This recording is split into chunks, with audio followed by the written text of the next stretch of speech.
Bienvenue dans Lunanera, le podcast 100% féminin, dédié à explorer les mystères et les merveilles du féminin sacré. Je suis Anaïs, votre hôte passionnée, et je suis ravie de vous accueillir dans cet espace où nous allons plonger dans les profondeurs de l'essence féminine. Alors, prête à embarquer dans cette aventure magique avec moi ?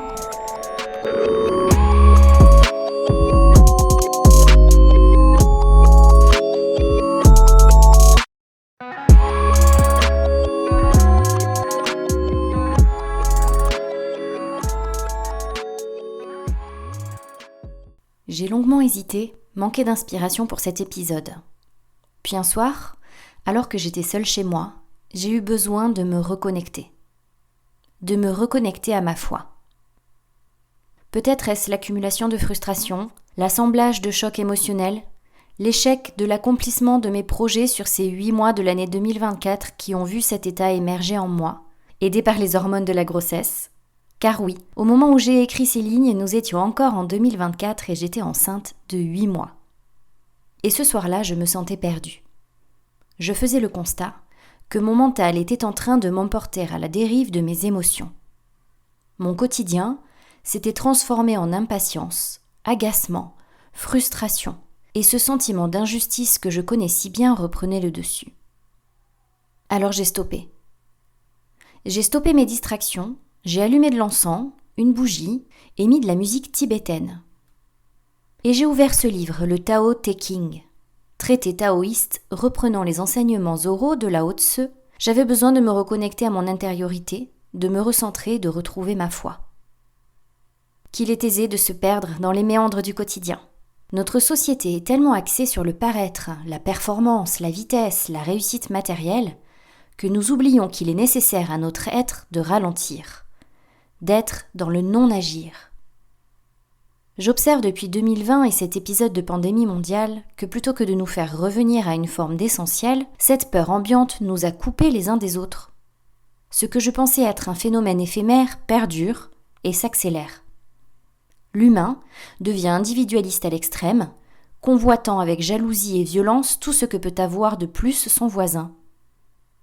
Sortir, me confronter au monde, est en train de redevenir une épreuve de force, où j'ai la sensation qu'il est devenu familier de lutter pour marquer son territoire. Le respect part à grandes enjambées et avec lui toute forme de civisme de base. Peut-être est-ce mon métier dans l'immobilier qui me donne également cet aspect sombre de l'humain. Quoi qu'il en soit, cette année 2024 est pour moi bien difficile à gérer sur le plan des relations humaines. En ouvrant le Tao Te Ching et en me laissant parcourir par ses écrits philosophiques, j'ai senti à nouveau mon esprit s'apaiser et mon cœur s'ouvrir. Et je me suis spontanément mise à écrire cet épisode que j'ai eu envie d'axer sur la foi. Depuis que l'homme est homme, il est à l'écoute, pour sa survie, de la nature, de ses cycles, de ses règles.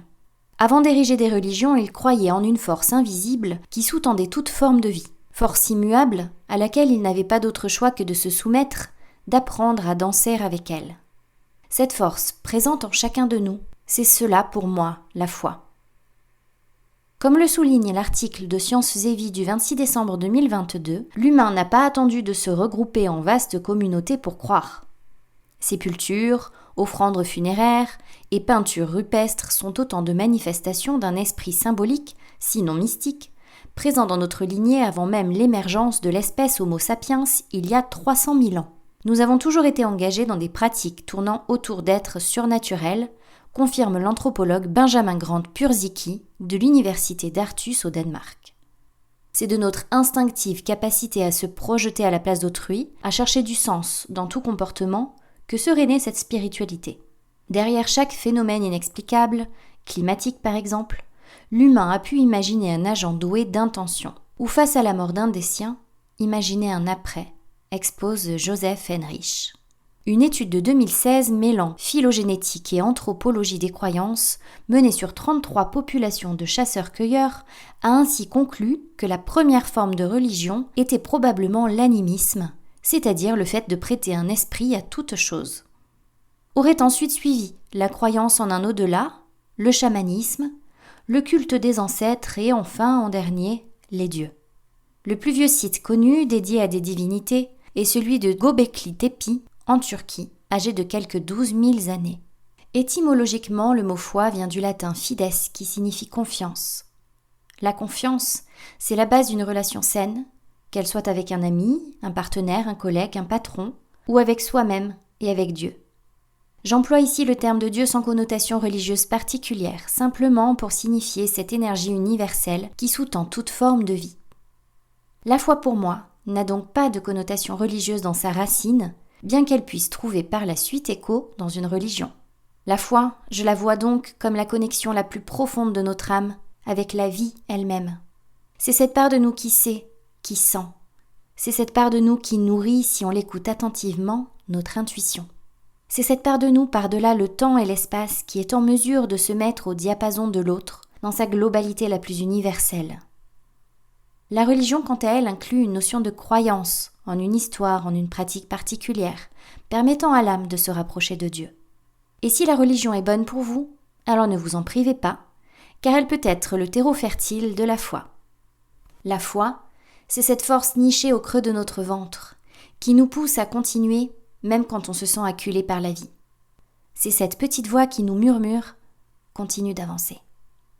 Pour ma part, je ne saurais définir si un élément particulier a éveillé cette foi. Je dirais plutôt qu'elle a toujours été là. Heureusement, car mon parcours de vie m'a donné plus d'une fois l'envie de tout abandonner, de tout arrêter. Comment continuer à avancer quand on a la sensation d'être prisonnière d'un cercle vicieux duquel nous sortons tout juste le haut de la tête pour respirer quelques bouffées d'oxygène avant d'être de nouveau complètement submergés. Je n'avais pas les codes. Je ne comprenais pas ce que je devais dire, ce que je devais faire. Peu importe quelle stratégie j'adoptais, on me faisait comprendre que ce n'était pas la bonne. Mais pas la bonne pour qui ? Ça aussi, je le comprenais pas. J'ai tenté d'intégrer différents groupes, me disant que j'allais finir par trouver ma famille. Mais peut-on trouver sa famille quand on se sent sans racines ? Toutes ces questions sans réponse, toutes ces expériences jonchées d'échecs et de souffrances m'ont plus d'une fois mise à terre. Et c'est dans cet espace, quand le mental lâche prise, pensant avoir fait le tour de toute la question, pensant que tout est perdu, se sentant complètement vide, c'est à ce moment-là que la magie opère. En langage des oiseaux, la magie se dit aussi l'âme qui agit. Quand le détachement est à son paroxysme, alors l'âme peut se frayer un chemin jusqu'à notre mental et y apporter toute sa lumière. Et c'est à chacun de ces moments-là que cette petite voix est venue me trouver pour me dire « Et Anaïs, n'abandonne pas tout de suite, continue d'avancer. » Et que cette force sortie du fond de mon être s'est mise en mouvement pour me permettre de me hisser de nouveau sur mes jambes et de faire un nouveau premier pas, encore et encore. Je n'ai pas comme certaines personnes de plan de vie défini, et le Tao m'aide d'ailleurs à garder un certain ancrage car j'ai parfois la sensation d'errer sans but. Alors justement, le but que je me suis fixé, c'est d'avancer toujours plus vers mon cheminement intérieur, de nourrir ma foi, de nourrir cette confiance inébranlable que le karma n'est pas figé, que le destin n'est pas fatalité, et que chaque jour qui passe, nous avons le pouvoir d'écrire les nouvelles pages de notre histoire. Alors je décide d'expérimenter, tel un nouveau-né, ce qui me fait vibrer, ce qui m'interpelle, ce qui me questionne. Je ne sais pas quel sera le résultat, et je ne sais même pas si je vais aimer cela. Mais je prends le parti de l'expérimentation. Chaque expérience, chaque rencontre que nous faisons est un miroir de nous-mêmes. Et si nous prenons le temps de l'observer, de l'analyser, nous en apprenons alors énormément sur nous-mêmes et sur ce qui nous constitue. J'observe qu'en bonne humaine sur le chemin de l'éveil, j'ai tendance encore à me perdre dans le quotidien quand tout va bien.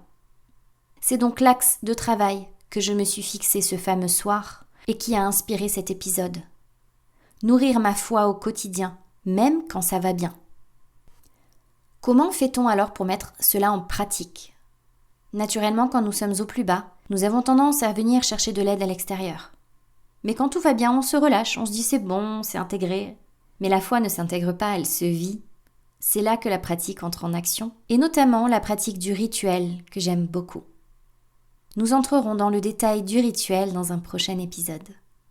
J'espère que cet épisode vous a plu, qu'il a pu résonner d'une manière ou d'une autre en vous. N'hésitez pas à me partager vos ressentis, vos réflexions, votre vision de la foi dans les commentaires Instagram pour qu'ensemble, nous puissions développer une communauté unie pour la guérison de nos âmes. Je vous dis à bientôt pour un nouvel épisode de Lunanera.